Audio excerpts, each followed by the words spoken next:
Sir हम आपसे ये जानना चाहेंगे कि आए दिन देखा गया कि काफ़ी जो यंगस्टर्स है उसमें एवेस्कुलर नेक्रोसिस के प्रॉब्लम काफ़ी आ रहे हैं, आर्थो रिलेटेड डिजीज बढ़ रहे हैं। इस संदर्भ में आपका क्या आकलन है, क्या एनालिसिस है, उस बारे में बताइए। एवियन यानी वेस्कुलर नेक्रोसिस, जहाँ पे नेक्रोसिस यानी डेथ ऑफ बोन, उसके कई रीज़न है।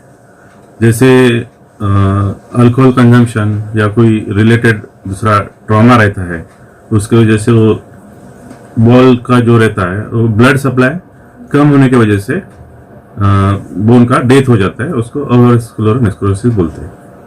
ये भी देखा गया कि जो फाइब्रोसिस की वजह से भी देखा गया है कि जो ब्लड वेन्स है उसमें रक्त प्रवाह में ब्लॉकेड आ जाता है, उसके जो वजह से वेरिकेंस वेन्स के भी प्रॉब्लम काफी बढ़ गया है। तो इस संदर्भ में थोड़ा जानकारी दीजिए, ये किस तरह की डिजीज होती है और इसके पर्टिकुलरली जो विक्टिम्स है किस प्रकार के होते हैं, उस बारे में बताइए। Vascular necrosis generally related to high dose of steroids, उसकी वजह से होते हैं, या एक्सेसिव अल्कोहल कंजम्पशन, ये भी एक रीज़न है। और जनरली एज ग्रुप 20 to 50 में कॉमन पाया जाता है। और इसके सिम्टम्स कई पेन इन जॉइंट्स रहते हैं, मेनली हिप जॉइंट इन्वॉल्व होता है। यहाँ स्कैपॉइड बोन जैसे हाथ में वगैरह जो स्कैपॉइड रहता है, वहाँ पे भी ब्लड सप्लाई कम होने की वजह से कुछ मार लगता है, तो उसका अवेस्कुलर नेक्रोसिस होके वो भी बोन डेथ हो जाता है। और कई सारे कॉजेज भी रहते हैं इसमें, जैसे कोई ट्रॉमा होता है, कोई एक्सीडेंट होता है, एक्सीडेंट की वजह से जैसे हिप डिस्लोकेट होता है, तो उसके वजह से भी उसका ब्लड सप्लाई कम होने की वजह से हेड ऑफ द फीमर जिसको बोलते हैं, वो डेड होने के कारण अवेस्कुलर नेक्रोसिस होता है। दूसरा रीज़न है कि जहाँ पे ब्लड सप्लाई कम होने का रीज़न है, जैसे फैट डिपोजिशन होता है वेसल्स में, वो भी एक रीज़न है। और सर्टन डिसीजेस रहता है, जैसे कई कम्युनिटीज़ में सिकल सेल डिसीज रहता है, सिकल सेल डिसीज में भी ब्लड सप्लाई कम होने की वजह से पर्टिकुलर हिप जॉइंट में इन्वॉल्व होता है, वो अवेस्कुलर नेक्रोसिस वो हेड का होने की वजह से बोन डेड हो जाता है। और बाकी के रीजंस है कि लगभग 25% जो उसका अननोन रीजन रहता है, उसका कुछ कारण नहीं रहता है होने का, ये एक वेस्कुलर नेक्रोसिस है। सर ये भी देखा कि आमतौर पे जो यंगस्टर्स है जो प्रोटीन का इंटेक ज्यादा करते हैं, प्रोटीन सप्लीमेंट्स लेते हैं, जो स्टेरॉइड्स और मर्क्यूरी का ज्यादा इस्तेमाल करते हैं, उनमें भी ये तो इस तरह के कॉजेज आ रहे हैं, तो ये तो चिंता का विषय है। आप बताइए कि इसे रोकथाम के लिए किस तरह से यंगस्टर्स को आप ये दे सकते परामर्श उस बारे में। हाँ, प्रोटीन से लेना तो जिम वाले जनरली प्रोटीन सोडा लेते हैं, लेकिन जो स्टेरॉइड है मेन रीजन वेस्कुलर नेक्रोसिस का, हाई डोज ऑफ स्टेरॉइड, उसके वजह से काफी वेसल्स में ब्लॉकेज आता है, और वही एक रीजन है वेस्कुलर नेक्रोसिस होने का। और बाकी तो जैसे मैंने बाकी रीजन तो है ही जो बताया है कि अल्कोहल कंजम्पशन और बाकी के मेडिकल डिसीज है वो भी रिलेटेड है। यंगस्टर को मुझे यही कहना है कि आप प्रोटीन डाइट ले लीजिए, लेकिन जैसे स्टेरॉइड इंटेक रहे वो बिल्कुल अवॉइड कीजिए, वही एक मेन रीजन है जिसकी वजह से ये डिसीज होता है। सर जॉइंट रिप्लेसमेंट की आवश्यकता न गिरे, इसकी वजह से जो हिप सेविंग सर्जरी जो है वो भी आप लोग परफॉर्म करते हो।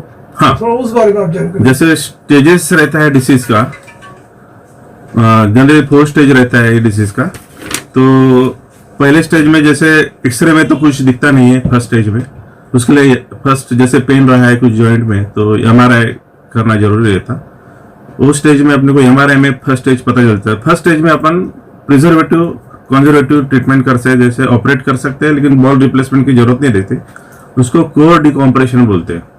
जनरली नेक पार्ट में ड्रिलिंग करना पड़ता है। ड्रिलिंग करने के बाद जरूरत पड़ी तो कभी कभी फिबुला ग्राफ्ट जैसे पैर का एक बोन निकाल के जहाँ पे अपने ड्रिलिंग किया उसमें वहाँ पे इंसर्ट करते हैं। उसकी वजह से हो सकता है कि हेड कमजोर हो सकता है, लेकिन चांसेस 50-50 रहता है डिपेंडिंग ऑन द स्टेज।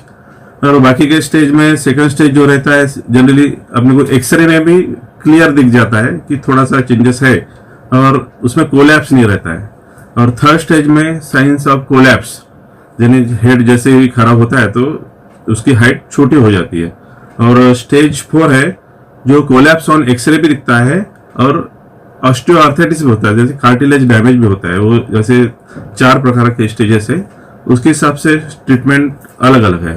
सिर्फ अपन कंजर्वेटिव ट्रीटमेंट फर्स्ट स्टेज में कर सकते हैं, बाकी स्टेज में जनरली अपने को हिप रिप्लेसमेंट करना पड़ता है। सर ये देखा कि जो जॉइंट रिप्लेसमेंट है इसमें देखा गया कि खर्चा काफी आता है, ऐसे लोगों का ऐसा ये है कहना है, मतलब इम्पोर्टेड उसमें ये पार्ट्स लगते हैं।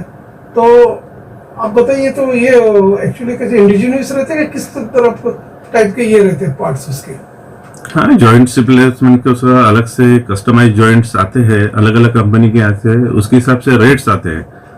Normal joints, foreign joints, normal joints में जनरली 80,000 तक खर्चा आता है, और बाकी का जो इम्पोर्टेंट जॉइंट्स है टोटल पकड़ के डिपेंडिंग ऑन 120, 1 लाख ऐसा अलग अलग कॉस्टली तो रहता ही है।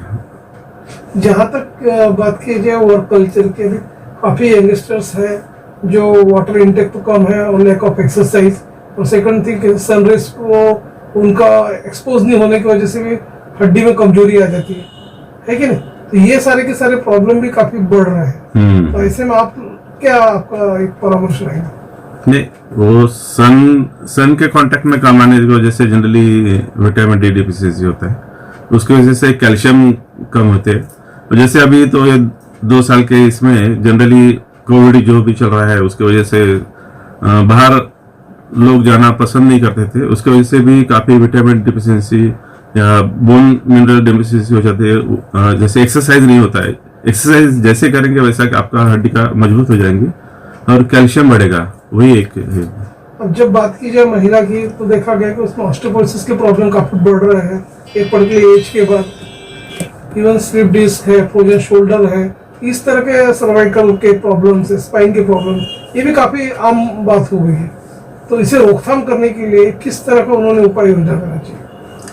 ऐसे सर्वाइकल स्पॉन्डिलोसिस, लंबर स्पॉन्डिलोसिस, ये इन दिनों अभी कॉमन चीजें हो गई, क्योंकि lack of exercise, main lack of exercise की वजह से बाकी दिक्कतें आती है।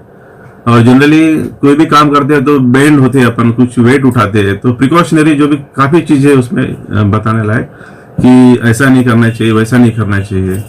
तो जैसे भी है, yoga is the best, yoga कीजिए, और जो भी बैक एक्सरसाइज है, नेक एक्सरसाइज है, रेगुलर फॉलो कीजिए, और minimum 30 minutes walking, morning walking is very essential. Sciatica के प्रॉब्लम बढ़ रही है, अभी कोल्ड का जो सीजन चला, आर्थराइटिस के प्रॉब्लम काफी बढ़ रहा है। तो किस तरह प्रिकॉशंस मेजर्स को अडॉप्ट करना चाहिए? प्रिकॉशंस यानी जनरली फिजियोथेरेपी, व्यायाम, एक्सरसाइज वही है, उसके वजह से काफी अपन जो भी पेन है उसको रिड्यूस कर सकते हैं। साइटिका प्रॉब्लम आप जो बोल रहे हैं जनरली वो related to lower back pain, जहाँ पे साइटिका नाम की एक नस रहती है, जैसे भी कुछ मूवमेंट्स होती है बॉडी की या कुछ ज़्यादा बेंड होते हैं तो वहाँ का साइटिका जो नर्व रहती है वो कंप्रेस होती है और पूरा रेडिएटिंग पेन रहता है पैर में। उसके लिए जनरली आप बैक एक्सटेंशन एक्सरसाइज वगैरह करेंगे तो आप अवॉइड कर सकते हैं। और डेली जनरली ग्रीन वेजिटेबल्स या कैल्शियम युक्त जो भी खाना रहता है वो आप खाएंगे तो उससे काफ़ी कम हो जाता है। काफी लोग देखा कि छोटा भी पेन हुआ तो पेन किलर टैबलेट्स ज्यादा लेते हैं, उसका इम्पैक्ट तो किडनी पे तो होता ही ऑलरेडी, उसका इम्पैक्ट क्या हड्डियों पे भी होता है क्या? जो बोन डेथ की जो प्रॉब्लम बढ़ रहे हैं। नहीं, जनरली पेन किलर तो अवॉइड ही करना ही चाहिए, ठीक है, 10-15 दिन पेन किलर वगैरह सफिशिएंट है। लेकिन कभी कभी पेशेंट अपने आप ही, जैसे एक बार प्रिस्क्रिप्शन दे दिया डॉक्टर ने 5 दिन का, तो अपने आप ही वो फार्मेसी में जाते हैं और वो पेन किलर ले लेते हैं, वो टोटली अवॉइड करना ही चाहिए। हमारे दर्शकों को आप ये भी बताइए कि जो ढगिया हॉस्पिटल है पर्टिकुलरली, इसमें किस तरह की स्पेशलिटी, किस तरह का आर्ट ऑफ द टेक्नोलॉजी उपलब्ध है पेशेंट्स के लिए, क्या इम्यूनिटीज है, उस बारे में बताइए। ढगिया हॉस्पिटल में जनरली ट्रॉमा केयर सेंटर है, जनरली जो भी रिलेटेड ट्रॉमा है यहाँ पे ऑपरेट होते हैं, ओपीडी बेसिस है, एक्सरे फैसिलिटीज है, सीएम फैसिलिटीज है, और कोई भी ट्रॉमा सर्जरी यहाँ पे होती है, जैसे हिप रिप्लेसमेंट भी होती है, टोटल हिप रिप्लेसमेंट, और बाकी सिर्फ सर्वाइकल स्पाइन सर्जरी यहाँ पे नहीं होती है, बाकी सब होता है। ऐसे पेशेंट जो काफी दूर रहते हैं, जो आपके हॉस्पिटल विजिट करना चाहते हैं या ऑनलाइन कंसल्टेंसी करना चाहते हैं, तो उसके लिए किस तरह का आपसे संपर्क कर सकते हैं? ऑनलाइन कंसल्टेशन का तो अभी तक यहाँ पे शुरू नहीं किया है, जस्ट ओपीडी बेसिस जो भी पेशेंट आते हैं बाहर गांव से यहाँ पे आने के बाद ही हम जनरली करते हैं, क्योंकि पेशेंट को जब तक एग्जामिन नहीं करेंगे तब तक प्रॉपर डायग्नोसिस नहीं होगा, इसकी वजह से हम ऑनलाइन कंसल्टेशन नहीं करते हैं। अंत में आप जो पेशेंट है उन्होंने अपने जो हड्डी रिलेटेड जो भी डिजीज अभी काफी बढ़ रही है, तो किस तरह का इन लोगों ने अपना प्रिकॉशंस मेजर्स को अडॉप्ट करना चाहिए, क्या लाइफस्टाइल होना चाहिए, जैसे सेडेंटरी लाइफस्टाइल चल रही है, लाइफस्टाइल मॉडिफिकेशन क्या होना चाहिए, स्पेशली बोन्स के रिलेटेड, उस बारे में आप थोड़ा एक मैसेज दीजिए। जनरली बोन रिलेटेड डिसीज जो है over burden, over work avoid करना चाहिए। जैसे मैंने पहले ही बताया कि जैसे morning walk very essential, 30 minutes walk very essential.